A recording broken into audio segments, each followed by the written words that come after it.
requirement of selecting the tenant, like just now you mentioned the Subang Parade, right? And also the Segamat, like the old tenant, and you have positioned yourself at better position to select a new tenant. So what is the criteria of selecting the new tenant? Thank you.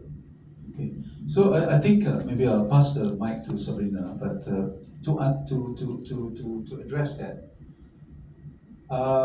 you see, we constantly look at the tenancy remit within all our malls. For example, we take Sungei, for example, our content of what do you call that, entertainment, family edutainment is quite low. But over the years, we see that there is a need for us to basically provide more of these offerings. So I think in terms of choosing, in the past, we didn't really have a choice to choose who are the tenants to come. Because like I mentioned, the COVID time, you just want to survive.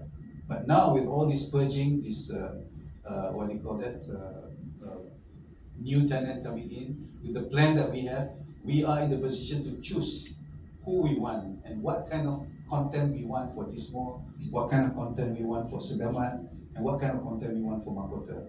So one of the criteria, of course, the overall planning of the offering. For example, I think Subang Parade, yeah?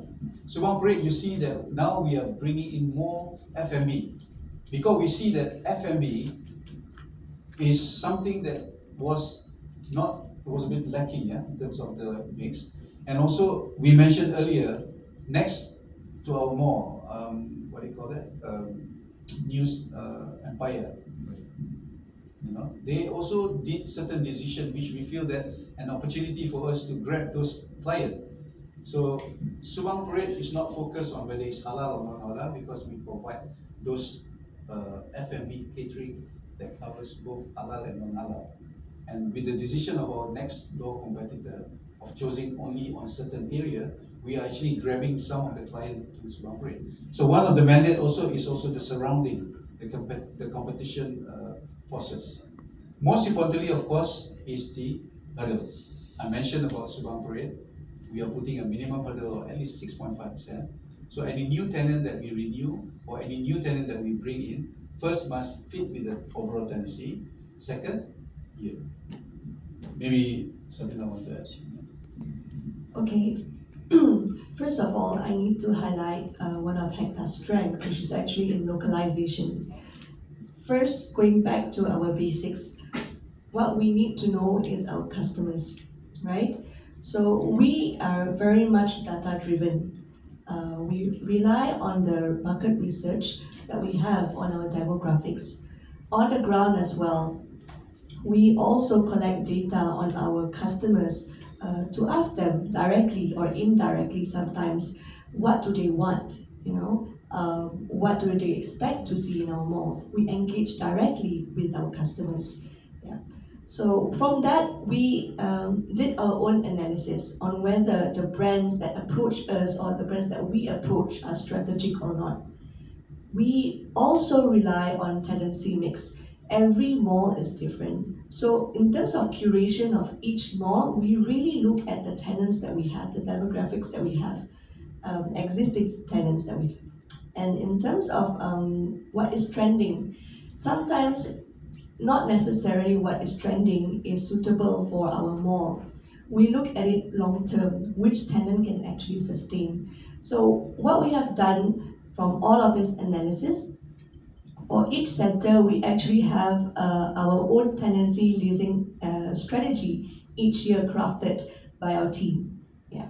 So that explains basically where we are in terms of direction, where we are heading, whether we are increasing the components of edutainment kits, or multi-generational. Okay, thank you. Maybe one more point I'd like to make for Kulim Central.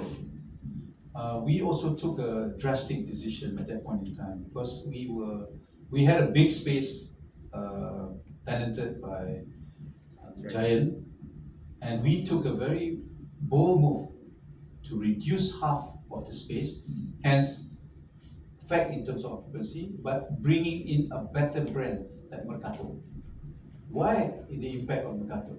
Because the moment we actually put in Mercato, we actually uplift the profile of the mall itself. Because of that decision, even though we have to take a short-term hit on the occupancy, we are seeing now the interest coming from a better brand that we can bring to Kulim. Because now they see Mercato, okay. So I think this is also the things that we are doing. And we are not afraid to take those kind of moves.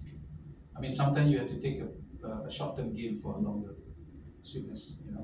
So I think that's what we are doing. And of course, these initiatives are ongoing. And you'll be seeing hopefully more new tenants coming like Subang Parade. Please come to Subang Parade. It takes time. We expect to complete the AI in first half 2026. But the way we manage the asset enhancement exercise is to focus on the internal first, the lift and the escalator, bringing at the same time the tenant remixing, new name, new brand, and then the last we'll deal with the physical aesthetic value on the outside of it. So that's the strategy. To add to what Encik Zainal said, another example for Subang Parade is that when we did our studies, we also realized that in terms of our tenancy mix, we are not curating enough for a certain segment, for example, the non-halal section. So what we have done is actually to bring in more non-halal brands to cater to our customers. And on top of that, we've also learned that we have a lot of families with young children, which is why we have brought in Baby Shop and the likes of Game On to our mall.